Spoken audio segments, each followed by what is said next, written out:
Здрасте, это павлины. Ну не это, а в клетке павлины. Да. Вот у меня такой милашка котик есть.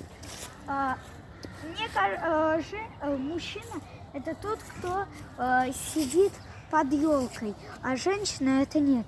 Потому что мужчины чаще всего распускают хвост, чтобы привлекать этим, собственно, женщин. Но сейчас у них хвосты собраны, и они не хотят показывать нам всю свою красоту. Да. Вот так. А милашка спит. А котенок спит.